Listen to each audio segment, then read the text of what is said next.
आप मुझे मेरे मन की वो बात बताने का अवसर नहीं देंगे देव, जिसके लिए मैंने वर्षों तक आपका आवाहन किया है। तुम्हें अवसर मिलेगा, परंतु उससे पूर्व तुम्हें कुछ परीक्षाएं देनी है। स्वीकार है। तो बताइए, देवी पार्वती की क्या क्या परीक्षाएं होंगी? पार्वती पर्वतराज हिमावन की पुत्री है। उसे एक ऐसे व्यक्ति को मेरा भक्त बनाना होगा जो मुझसे पर्वत की भांति अटल और दृढ़ घृणा करता। ऐसा व्यक्ति कौन है महादेव? स्वयं मैं। तुम्हारी प्रथम परीक्षा का समय हो गया है पार्वती।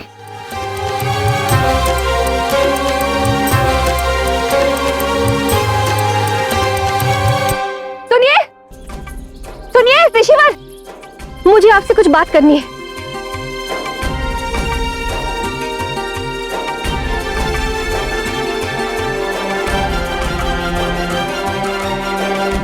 इन दोनों का सामना बड़ा ही रोचक होने वाला है। मेरी रुचि तो इस परीक्षा के अंत में अधिक है। कुछ तो विशेष अवश्य होगा। सुनिए, मैं भी आपकी भांति महादेव की भक्त हूँ। मुझे आपकी सहायता की आवश्यकता है। रुक जाइए। मैं महादेव का भक्त नहीं हूँ, मुझे तो घृणा है उससे। इसलिए जहां कहीं भी उसके ये प्रतीक चिन्ह शिवलिंग को देखता तो उसे अपने से दूर कर देता। ऐसे और वैसे भी महादेव की भक्ति में रखा ही क्या है? सब कुछ महादेव देवादिदेव है। अरे कहाँ का देवादिदेव है? कपाली है वो, कपाली। कपाली नहीं है वो तो क्या है वो तो क्या है वो? सुनो कन्या, तुम्हें देखते ही मैं समझ गया तुम हो भोली। मैं इस महादेव को भली भांति जानता हूँ, इसलिए कह रहा हूँ कि ना तो वो पूजनीय है और ना ही मानने योग्य। यदि मेरा वश चले तो उसका अस्तित्व ही संसार से मिटा दूं। कुल्हाड़ी को लगता है कि वो विशाल वृक्ष के अस्तित्व को मिटा सकती है, परंतु वो स्वयं भूल जाती है कि उसके स्वयं का अस्तित्व उसी वृक्ष से जुड़ा हुआ है। और मुझे लगता है ऋषिवर कि आपके साथ भी ऐसा ही हो रहा है। आप महादेव से घृणा करने में इतने व्यस्त हैं कि आप स्वयं भी भूल गए कि आपका अस्तित्व भी महादेव से है। इस सृष्टि के कण कण में महादेव है। यदि तेरा महादेव कण कण में व्याप्त है तो बता वो इन मिट्टी के कणों में कहाँ है? यदि तूने सिद्ध कर दिया कि तेरा महादेव इन मिट्टी के कणों में है तो मैं भी मान जाऊंगा कि तेरा महादेव महान है। वो इसमें क्या?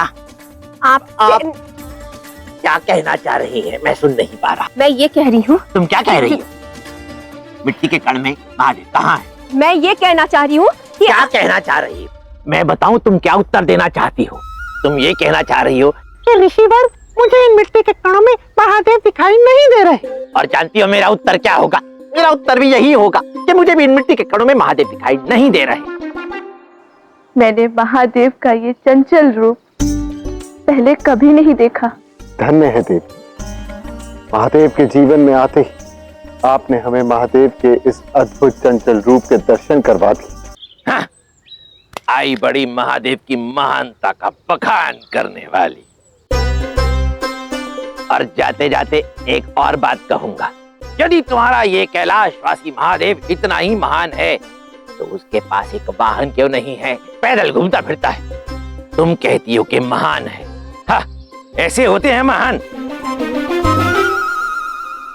तुम उनकी चिंता छोड़ो। तुम स्वयं क्या कर रहे हो? तुम स्वयं भी तो पैदल ही चल रहे हो ना। वाहन है तुम्हारा, तो इसीलिए अपनी चिंता करो। यदि ऐसी बैल बुद्धि रही ना तुम्हारी तो सदैव तुम्हारे साथ एक बैल ही बंधा रहेगा, समझे तुम?